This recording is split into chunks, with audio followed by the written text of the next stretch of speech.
Mga igsoon ko diha ni Kristo, kumusta? Welcome sa atong pamalandong karon. Adunay usa ka istorya sa usa ka papa nga gusto niyang i-encourage ang iyang anak nga mag savings no sa bangko.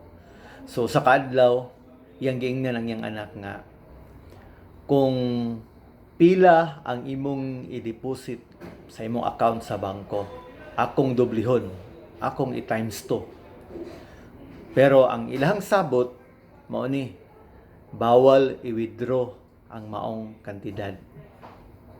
My dear brothers and sisters in Christ, magkatsada kayo sa offer sa maong papa. Imagine kung ako siguro na ako'y kwarta 50,000, 100,000, ako sigurong i-deposit gyud diretso para times 2. Kung naa kay 100,000, diha dayon mahimong 200,000.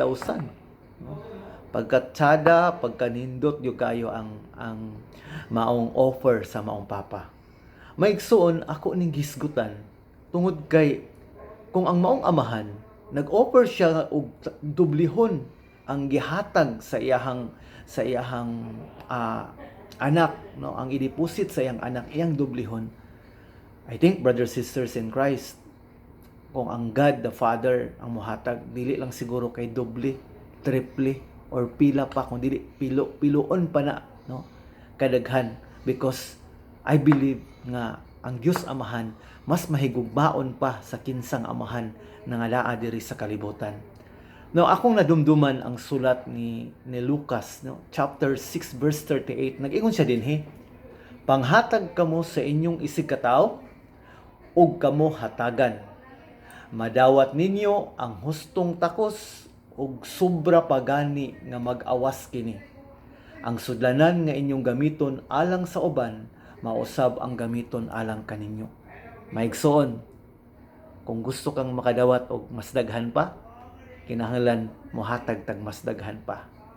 Because dili kay dublihon lang, triplihon lang, o kapila-kapilo kung dili ko ang Ginoo mohatag mas daghan pa. Pero mo ni atong timan-an giingon sa last part sa maong verse nga kung unsa kadako ang taksanan nga atong gigamit sa paghatag, maupod ang basihan sa atoa. Meaning, kumbaga kanang giingon nila mga igsoon ba nga, kung unsa ang imong gitanom, mausab ang imong anihon. Kung nagtanom kag duha lang ka punuan, no, ang imong anihon balik duha ra pod ka punuan nga bunga. Maigsoon, pagka manggihatagon, ang sekreto di ay sa usa ka kinabuhi nga mas daghan kag madawat pagka manggihatagon. Kung unsa ang atong gigive, kung unsa ang atong gihatag, either material things ba or mga kaayuhan nga mga butang, mobalik na sa imuha, no? Kapilo-piloon na nga mobalik sa tuwa. No, dili lang material things, kundi mga binuhatan. Like for example, kanang hilig kay ta og kanang mga bad words, no?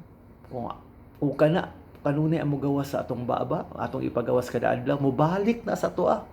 Meaning mo backfire na sa atoa.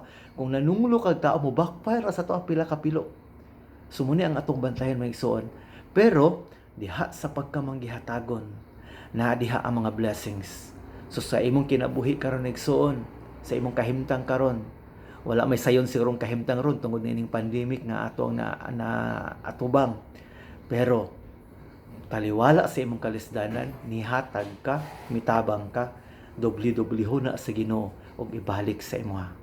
Usbon ako, Lucas chapter 6 verse 38, naa diha ang sekreto unsaon nga mas makadawat patagdaghan sa atong kinabuhi. God bless you, brothers and sisters in Christ.